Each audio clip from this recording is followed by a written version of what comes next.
Dear students, good morning to all of you.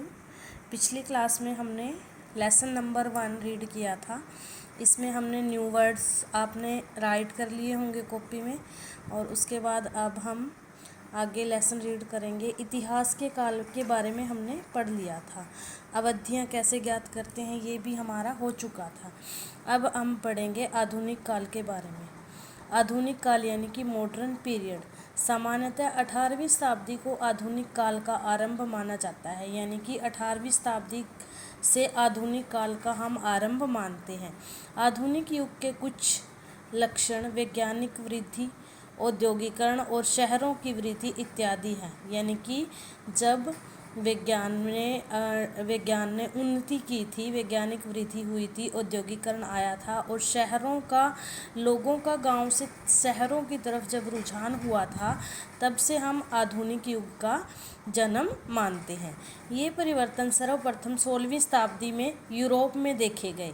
यानी कि यदि हमारे पास अगर क्वेश्चन आ जाता है कि यूरोप में जो आधुनिक युग है वो कब आया था, तो हमारा आंसर यहाँ से बनेगा सर्वप्रथम 16वीं शताब्दी में आया था। और यदि पूछा जाता है कि आधुनिक काल का आरंभ कहाँ से आया, तो हमारा आएगा 18वीं शताब्दी को आधुनिक काल का आरंभ माना जाता है।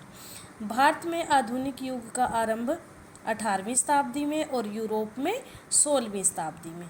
सन 1707 ईस्वी में अंतिम मुगल बादशाह औरंगजेब की मृत्यु के बाद भारत में आधुनिक काल या आधुनिक युग आया है।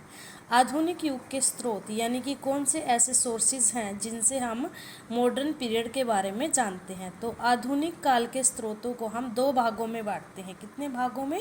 दो भागों में। एक है प्राथमिक स्रोत और सेकंड है हमारा द्वितीयक स्रोत। तो प्राथमिक स्रोत यानी कि प्राइमरी सोर्सेज कौन कौन से हैं? इसमें हमारी बुक्स, पुस्तकें, चित्र, सरकारी विवरण और पुरातात्विक अवशेष यानी कि जैसे स्मारक और शिल्प तथ्य शामिल होते हैं। ये हमें विवरणों, समीक्षाओं, लेखों और पुस्तकों के रूप में उपलब्ध होते हैं। ये सारे हमें रिटन रिकॉर्ड्स में मिलेंगे। तो द्वितीयक स्रोत यानी कि सेकेंडरी सोर्सेज कौन से हैं?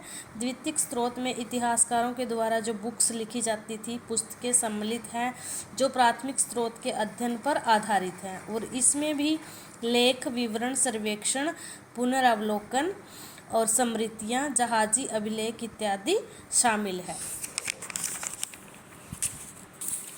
तो नेक्स्ट हमारा आएगा इतिहास में काल यानी कि टाइम इन हिस्ट्री।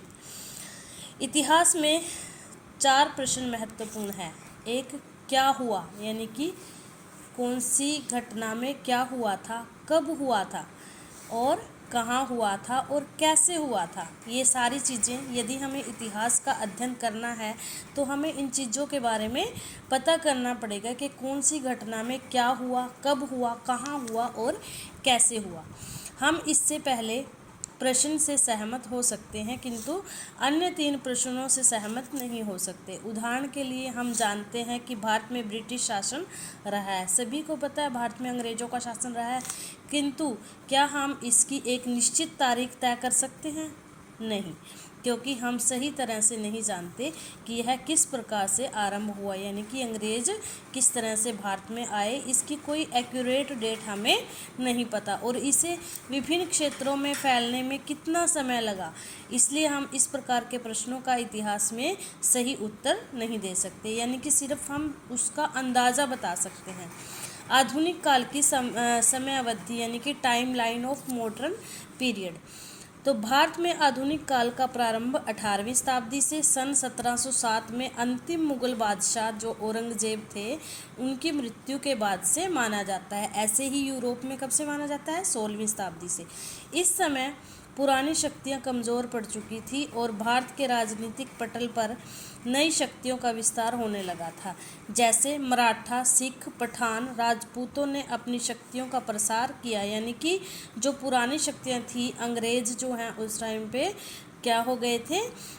कमज़ोर पड़ गए थे, और नई नई शक्तियां उभर के सामने आई। वो नई शक्तियां कौन सी थी? मराठा, सिख, पठान और राजपूत।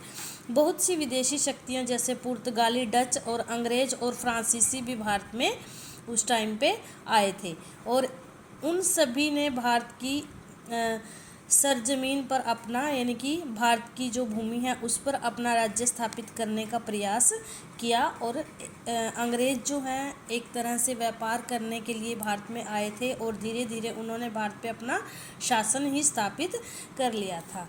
तो अब हम कुछ महत्वपूर्ण तिथियों के बारे में पढ़ेंगे। 1707, जैसे कि आपको अभी बताया था कि औरंगजेब जो अंतिम मुगल बादशाह थे, औरंगजेब, उनकी मृत्यु हुई थी 1707 में। और बहादुर शाह जफ़र का आगमन, बहादुर शाह जफ़र भारत में आया था। तो 1708 में क्या हुआ था, गुरु गोविंद सिंह जी की मृत्यु और मराठा सरदार साहू का भारत में आगमन हुआ था। 1739 में क्या हुआ था, नादिर शाह का ईरान यानी कि पर्सिया से भारत में आगमन हुआ था और मुग़ल शासक मोहम्मद शाह का हराया गया था। 1748 में क्या हुआ था, प्रथम एंग्लो फ्रांस युद्ध हुआ था। 1757 में लॉर्ड क्लाइव को बंगाल का गवर्नर चुना गया और अहमद शाह अब्दाली का दिल्ली व मथुरा को लूटना, यानी कि अहमद शाह अब्दाली ने दिल्ली और मथुरा को इस टाइम पे लूटा था और प्लासी की लड़ाई हुई थी, प्लासी का युद्ध हुआ था। और लॉर्ड क्लाइव का बंगाल के नवाब सिराजुद्दौला को हराना, लॉर्ड क्लाइव ने बंगाल के नवाब सिराजुद्दौला को 1757 में हराया था और प्लासी का युद्ध हुआ था और बंगाल में ब्रिटिश शासन की स्थापना इस टाइम पे हुई थी। नेक्स्ट है 1760। 1760 में क्या हुआ था, फ्रांसीसी कंपनी के गवर्नर, अंग्रेजी शक्तियों के सेनापति सर कुटे की भारत में हार हुई थी और भारत में फ्रांसीसियों का शासन करने का सपना उन्होंने देखा था।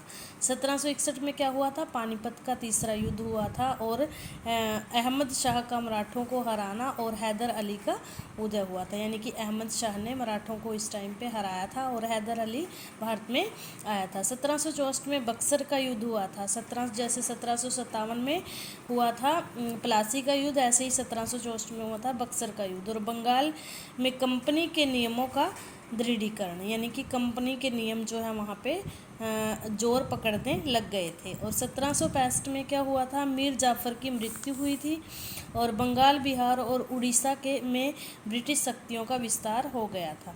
1767 से 1769 में प्रथम मैसूर युद्ध हुआ था और इसके बाद वॉरेन हेस्टिंग्स को बंगाल का गवर्नर चुना गया और भारत में ब्रिटिश शक्तियों का दृढ़ीकरण हुआ। ये कब हुआ था, 1772 में। और प्रथम एंग्लो मराठा युद्ध, यानी कि अंग्रेजों और मराठों के बीच प्रथम युद्ध कब हुआ था, ये हुआ था 1775 से 1782 के बीच में। तो आपने ये जो भी डेट्स दी गई हैं, किस डेट में क्या घटना घटी थी इतिहास में, ये महत्वपूर्ण तिथियां आपने अपनी कॉपी में राइट करनी है और इनको लर्न भी करना है। आज के लिए इतना ही, बाकी का जो लेसन है वो नेक्स्ट लेक्चर में हम रीड करेंगे। Thank you, have a nice day.